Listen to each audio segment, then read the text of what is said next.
यदा यदा हि धर्मस्य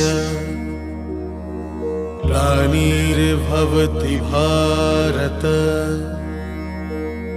अभ्युत्थानम् अधर्मस्य तदात्मानं सृजाम्यहम् परित्राणाय साधूनां विनाशाय च दुष्कृतां धर्म संस्थापनार्थाय संभवामि युगे युगे। ধর্মক্ষেত্র কুরুক্ষেত্রতে কাপুরুষ কেউ নয়, না অর্জুন না দুর্যোধন। কিন্তু দুর্যোধন মহাবীর হওয়া সত্ত্বেও ও কপটতাকেও নিজের রণনীতিতে উঁচু স্থান দিয়েছে। এই জন্য যুধিষ্ঠিরকে জীবন্ত ধরবার খেলাতে ও দ্রোণাচার্যকেও মিথ্যে বলেছে, আর সুশর্মাকেও। ও জানত যে সুশর্মা ওকে যুধিষ্ঠিরকে মুক্ত করাবার জন্য অঙ্গীকার মনে করাবার জন্য জীবিত থাকবে না, তাই ওকে যে কোনো অঙ্গীকার করা যেতে পারে। কিন্তু কথা তো হলো এই যে দুর্যোধন একটা এমন অঙ্গীকার করেছে যেটা ও সম্পূর্ণ করতে চায় না, আর দুর্যোধনের মতো যোদ্ধার এটা শোভাও পায় না।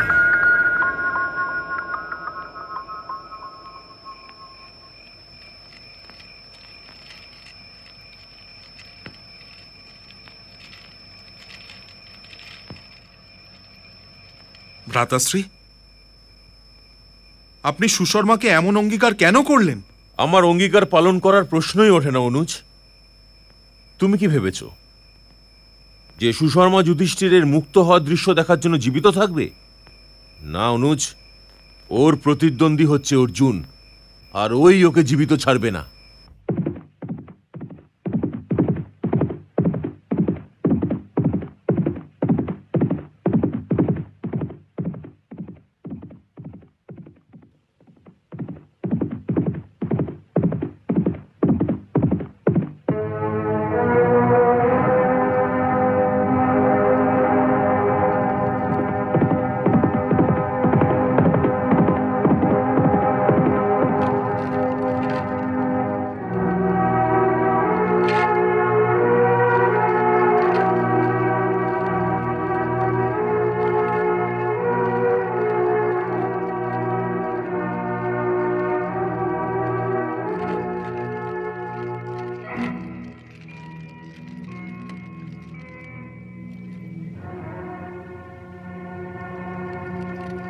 প্রণাম পিতামহ। প্রণাম পিতামহ।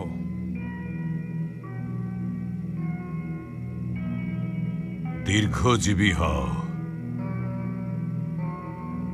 আজকের যুদ্ধে কি হয়েছে? আজও রণভূমিতে যুদ্ধ ছাড়া আর কিছুই হয়নি পিতামহ, কিন্তু কাল এই যুদ্ধ অবশ্যই সমাপ্ত হয়ে যাবে। সেটা কি করে?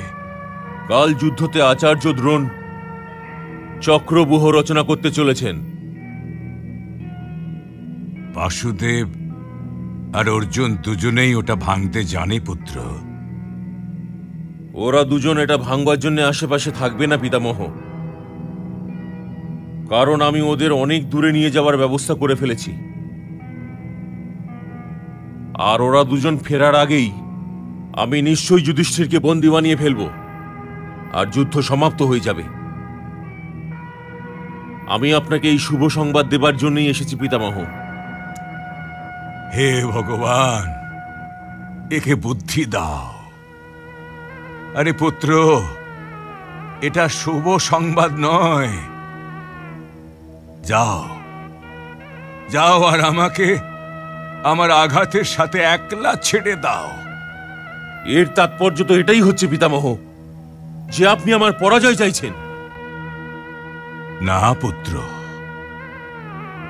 না, আমি তোমার পরাজয় চাইছি, না যুধিষ্ঠিরের বিজয়। আমি তো কেবল হস্তিনাপুরের সুরক্ষা চাইছি। আমি নিজের হস্তিনাপুরের শান্তি চাইছি পুত্র, শান্তি।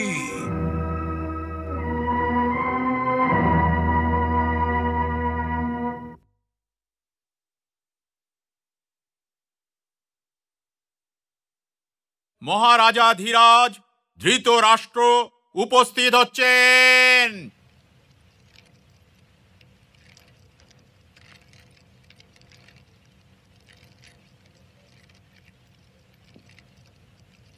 প্রণাম ভ্রাতাশ্রী, আসুন।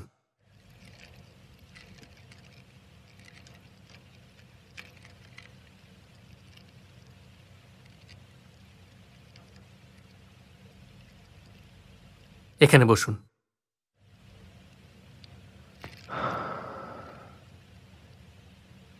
সুখে থাকো। সুখ খেয়ে তৈরি করতে পারে না, সুখ হাটে বিক্রিও হয় না। তবে সুখে থাকবার জন্য সুখ আনবো কোথার থেকে ভ্রাতাশ্রী? যদি আমি সুখের ঠিকানা জানতাম তবে হয়তো করজোড়ে বলতাম, হে সুখ, কত আর মুখ ফিরিয়ে থাকবে, এবার তো হস্তিনাপুরে ফিরে চলো। কিন্তু আপনি এখানে আসবার কষ্ট কেন করলেন ভ্রাতাশ্রী? আমাকে এখানে আসবার জন্য কষ্ট এই জন্য করতে হলো অনুজ, যে ডাকার পরেও তুমি মোটেই আসো না। যদি আপনি জ্যেষ্ঠ ভ্রাতার সম্পর্কে ডাকতেন তবে অবশ্যই চলে আসতাম। আর যদি হস্তিনাপুরের নরেশের সম্পর্কে ডেকে পাঠাই? এই প্রশ্নের উত্তর তো আপনি ভালোভাবেই জানেন ভ্রাতাশ্রী, যে হস্তিনাপুরের নরেশের সঙ্গে এখন আমার আর কোনো সম্পর্কই নেই। প্রণাম জ্যেষ্ঠশ্রী। সৌভাগ্যবতী হও।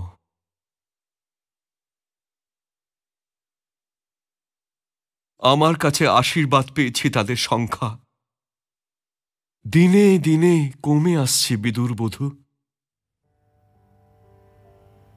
প্রথমে শতপুত্র বধূরা ছিল, কিন্তু এখন কিছু পুত্রের বিধবা রয়েছে, আর কিছু পুত্র বধূ আছে। মনে হচ্ছে যে ধীরে ধীরে এমন হবে যে কেবল বিধবারাই রয়ে যাবে।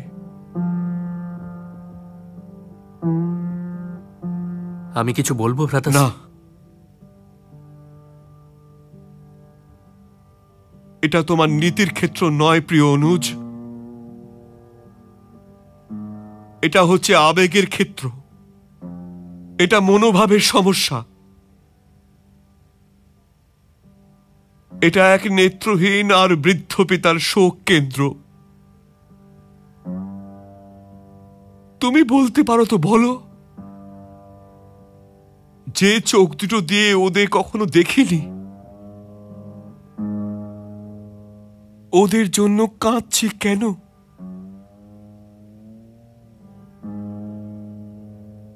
তোমার কি আমার বীর পুত্রদের বীরগতি প্রাপ্ত হবার সংবাদ শুনেও কান্না আসেনি বিদুর? কান্না তো এসেছিল ভ্রাতাশ্রী, কান্না তো খুবই এসেছিল, কিন্তু কাঁদবার থেকে অনেক বেশি আপনার উপর ক্রোধ এসেছিল। যদি আপনি চাইতেন তবে ওরা সবাই যারা জীবিত নেই, ওরা জীবিত থাকতো, ওরা সবাই জীবিত থাকতো। কিন্তু আপনি সিংহাসনকে নিজের পুত্রদের থেকে অনেক ভালোবাসা দিয়েছেন। এসব এসব আপনি কি বলছেন? বলতে দাও ওকে, বলতে দাও। ওর এই কঠোর আর কটু বাক্যের জন্য আমার কান অস্থির হয়েছিল। বলো বিদুর, বলো।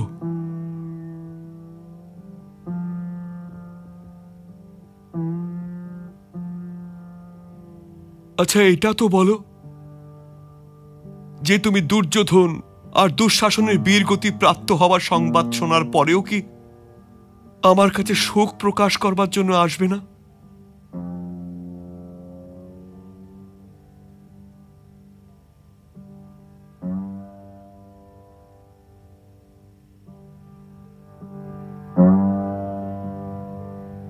বিদুর, ভ্রাতাশ্রী, আপনি আমার বিষয়ে যা খুশি ভাবুন না কেন, কিন্তু আমি আপনার বিষয়ে ভীষণই চিন্তিত আর আপনার জন্য ভীষণ দুঃখিত ভ্রাতাশ্রী। কিন্তু আমি কি করব ভ্রাতাশ্রী, আমি কি করব? আমি যখনই আপনার হিতের কথা বলতে চেয়েছি, আপনি আমার মুখ বন্ধ করে দিয়েছেন। আমি যখনই আপনাকে সাহায্য করবার জন্য আমার হাত আপনার দিকে বাড়িয়েছি, আপনি আমার বাড়িয়ে দেওয়া হাত দুটোকে ঠেলে সরিয়ে দিয়েছেন। যদি এখনো আমার স্বর আপনি শুনতে পাচ্ছেন, তবে ঈশ্বরের দোহাই ভ্রাতাশ্রী, ঈশ্বরের দোহাই, সঞ্জয়কে নিয়ে আপনি কুরুক্ষেত্রে চলে যান। আমি আপনার রথের পিছনে পিছনে খালি পায়ে দৌড়তে দৌড়তে আপনার সঙ্গে যাব। ওখানে পৌঁছে কৃষ্ণকে এটা অনুরোধ করুন যে এই যুদ্ধকে উনি থামিয়ে দিন। ভ্রাতাশ্রী, যারা বীরগতি প্রাপ্ত হয়ে গেছেন তারা তো বীরগতি প্রাপ্ত হয়ে গেছেনই, কিন্তু বাকি যারা বেঁচে আছেন তারা তো বাঁচুন। বাকি যারা বেঁচে আছেন বাঁচুন। না বিদুর, না। সন্ধিকে পিছনে ফেলে দিয়ে আমরা অনেক দূরে এগিয়ে চলে এসেছি। এখন ফিরে আর পেছনে যেতে পারবো না। আর যদি আমি এমন করি, তবে আমার প্রিয় দুর্যোধন আত্মহত্যা করে নেবে।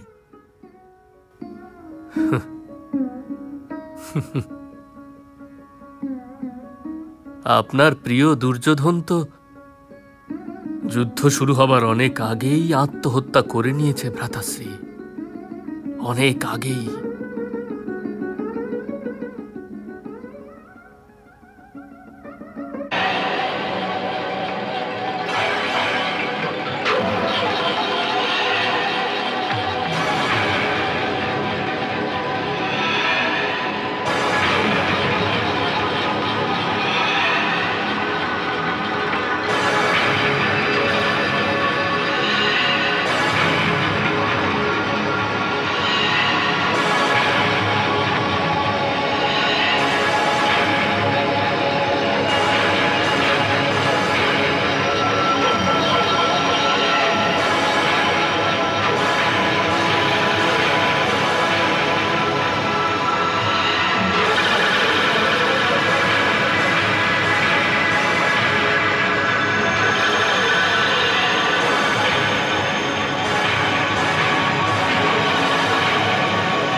হে আচার্য, এখন তো আমাদের অর্জুনের ধ্বজাও চোখে পড়ছে না। এর মধ্যে কোনো সন্দেহই আর নেই যে সুশর্মা অর্জুনকে দিয়ে নিজেকে ধাওয়া করিয়ে অনেক দূরে চলে গেছে। এখন তো অর্জুনের যুদ্ধের কোনো লক্ষণই দেখা যাচ্ছে না ভাগ্নে। কিন্তু আমার বুদ্ধিতে এটা আসছে না আচার্য। সুশর্মার মতো মহাবীর এমন কাপুরুষের মতন পালিয়ে যাচ্ছে কেন? নিজের বুদ্ধির ওপর এতটা জোর দিও না অঙ্গরাজ। যেতে দাও মিত্র, সিন্ধু নরেশ আমার ভগ্নিপতি। হ্যাঁ আচার্য, এখন আমাদের জন্য কি আদেশ আছে? দুর্যোধন, সুশর্মাকে আরো কিছুটা দূরে চলে যেতে দাও, যাতে অর্জুনের ফিরে আসবার কোনো সম্ভাবনাই না থাকে। আমার বুদ্ধিতে এটা আসছে না। আপনারা কেন অর্জুনকে ভয় পান? আমি অর্জুনকে ভয় পাই না অঙ্গরাজ, কিন্তু আমি অর্জুনকে খুব ভালোভাবে জানি। আমি তো চাইছি যে চক্রব্যূহর কথা জানতে পর্যন্ত না পারে।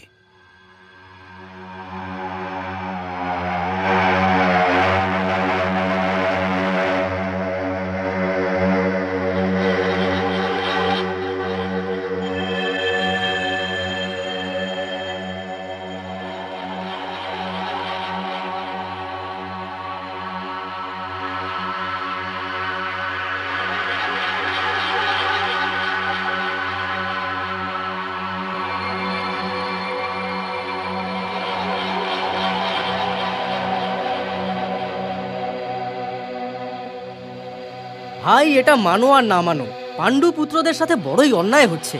আমরা ন্যায় অন্যায় নিয়ে ভাবার কে? যুদ্ধ করতে এসেছি। আমরা কেউ মানুষ নই, যুদ্ধ করার যন্ত্র। যতক্ষণ চলছি ঠিক, যখন ভেঙে গেলাম তো ভেঙেই গেলাম। ঠিক বলেছো ভাইয়া।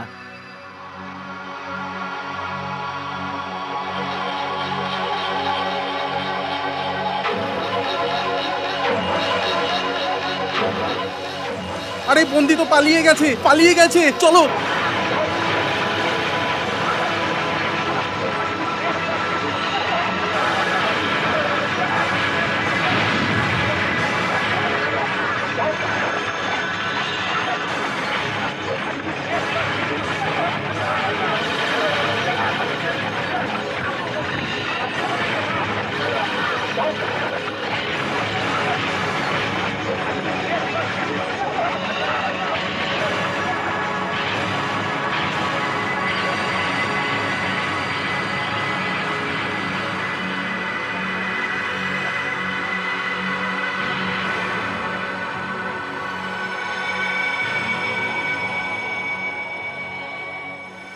মহারাজ, অর্জুনকে আপনার আচার্য।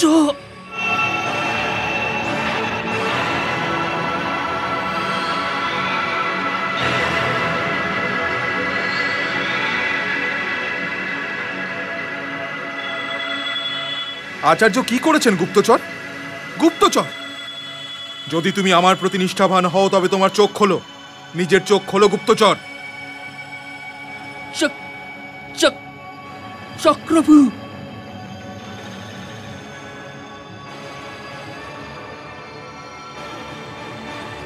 আমি তো প্রথমেই বলেছিলাম সুশর্মা কোনো যোদ্ধা নয়, গুরুদেবের যুদ্ধনীতির প্রতীক মাত্র। কিন্তু অর্জুন আমার একটা কথাও মানেনি।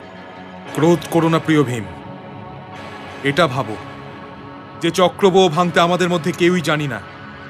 শুধু ছোট ভ্রাতাই জানেন, কিন্তু সুশর্মা তো ওনাকে দূরে নিয়ে গেছেন। এটা ভুলো না অনুজ যে আমার প্রিয় অর্জুনের সারথি স্বয়ং বাসুদেব।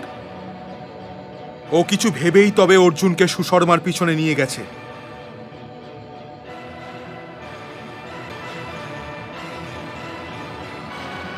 কি হয়েছে পুত্র?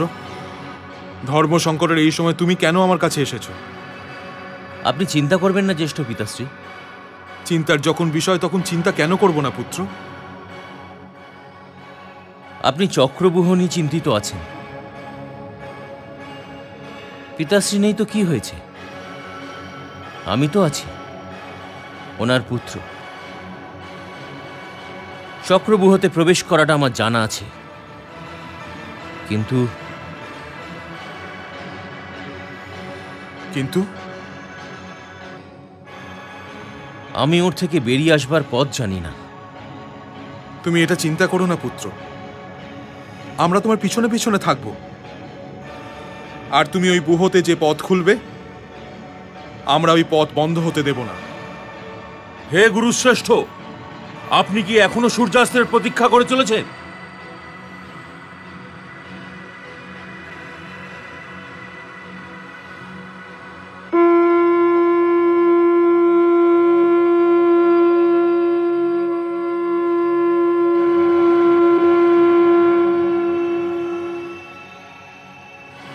এ তো গুরুদেবের শঙ্খধ্বনি, অর্থাৎ আক্রমণ আরম্ভ হয়েছে। যাও পুত্র, যাও, যশস্বী হও।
এই চক্রব্যূহতে প্রবেশ কোথা দিয়ে করবে বৎস?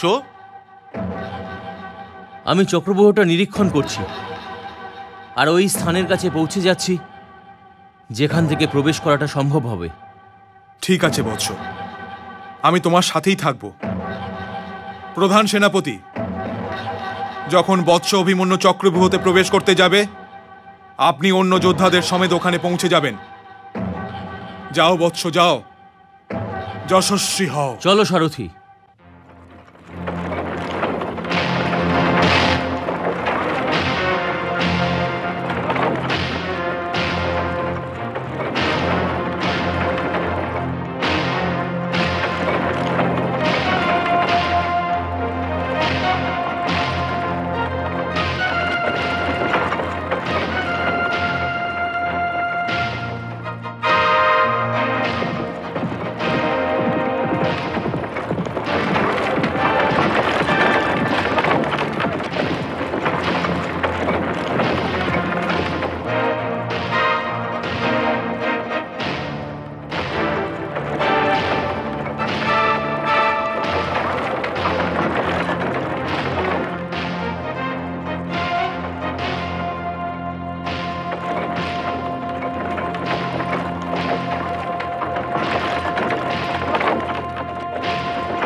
চলো সারথি।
সাবধান আচার্য।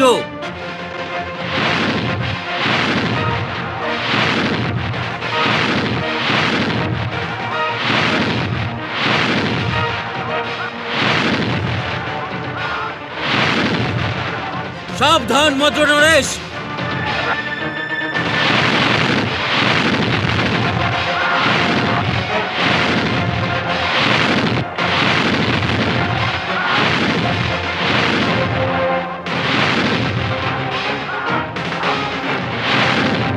সাবধান কুলগুরু।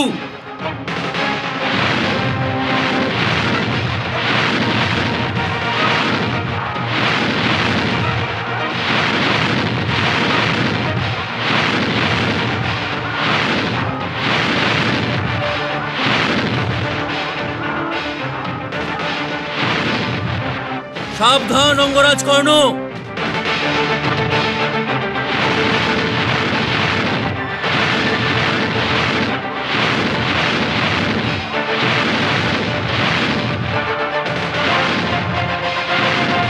সাবধান গুরুপুত্র অশ্বত্থামা।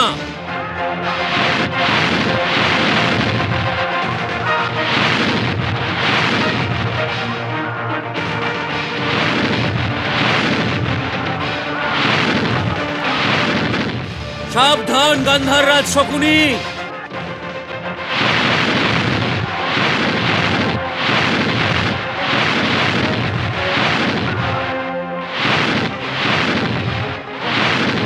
ছোট তাউশ্রী।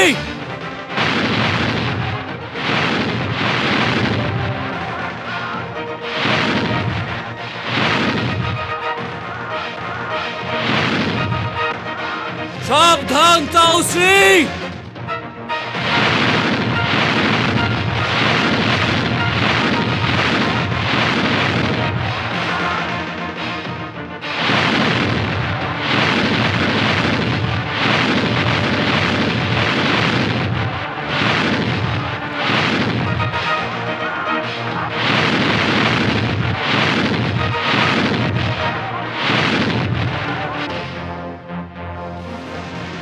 আচার্য দ্রোণ, কৃপাচার্য, অশ্বত্থামা, কৃতবর্মা, দুঃশাসন, কর্ণ, আমি ওর মৃত্যু চাই। আক্রমণ! সাবধান!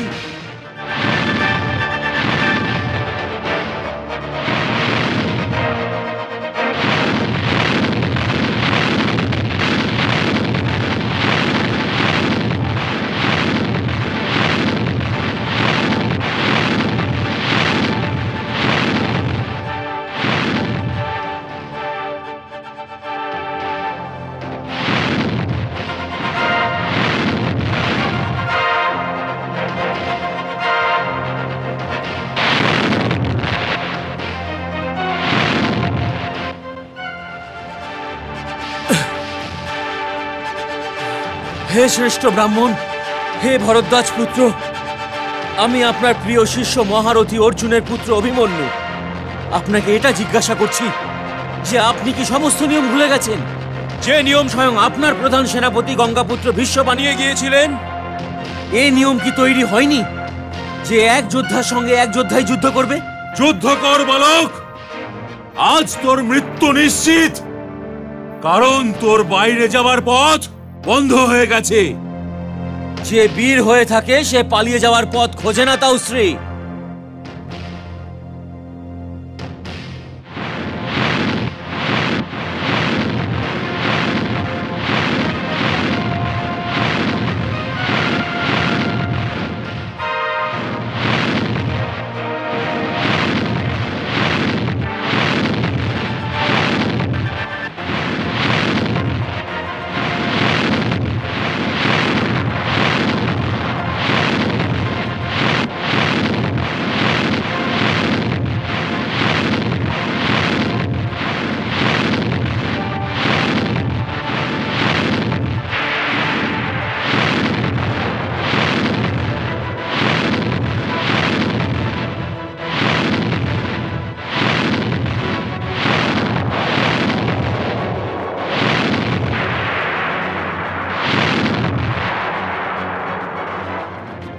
যদি আপনারা কাপুরুষ না হন তবে দ্বন্দ্বযুদ্ধ করুন।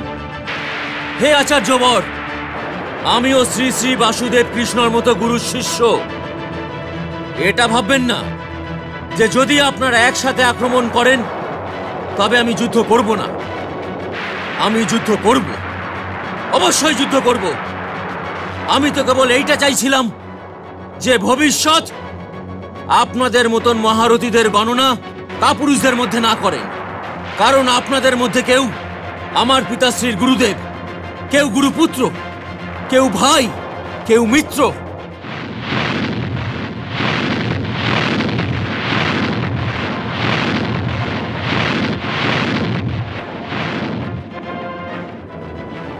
হে ভগবান, ওখানে অভিমন্যু ভারতবর্ষের অনেক মহারথীদের মাঝে একলা পড়ে গেছে।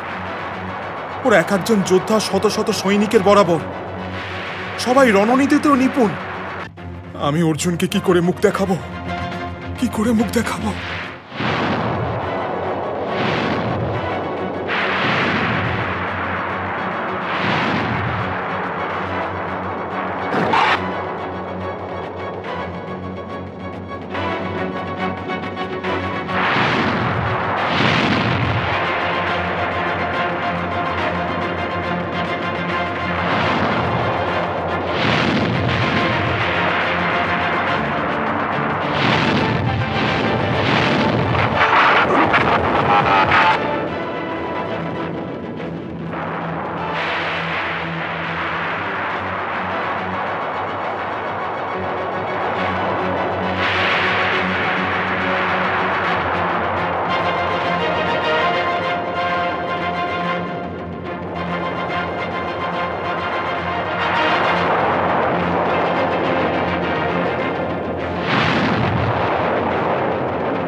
এটা আমার দুর্ভাগ্য যে আমি আপনাদের মতন কাপুরুষদের হাতে বীরগতি প্রাপ্ত হতে চলেছি। পিতাশ্রী, পিতাশ্রী! সূর্যাস্ত হওয়ার পরে এখানে এসে এই ভূমিকে জিজ্ঞাসা করবেন যে আপনার পুত্র এই কাপুরুষ মহারথীদের সাথে কিভাবে যুদ্ধ করেছে। আপনি আচার্য, আপনি বীর বিক্রমশালী। হে কুরুশ্রেষ্ঠ, যোদ্ধাদের ধর্ম কি এটাই যে একসাথে এতজন যোদ্ধা মিলে একজন নিরস্ত্র যোদ্ধার উপর আক্রমণ করবে? হে ভরদ্বাজ পুত্র, এ পরশুরাম শিষ্য, এটাই কি আপনার রণনীতি?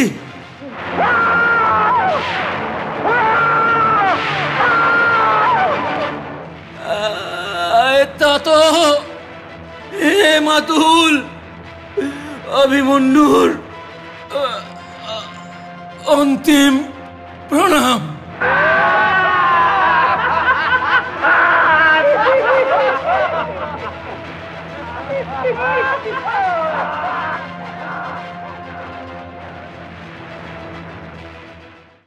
হে প্রিয়তমা, পত্র এ আমার তুমি হাতে পাবে যখন, জানি না তো জানি না আমি রব কি না রব এই দুনিয়াতে ততক্ষণ হে প্রিয়তমা।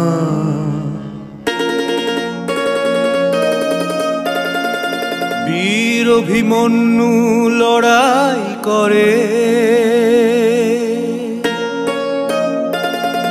মহারথীদের সাথে একা, বীর গতি পেয়ে গেল সে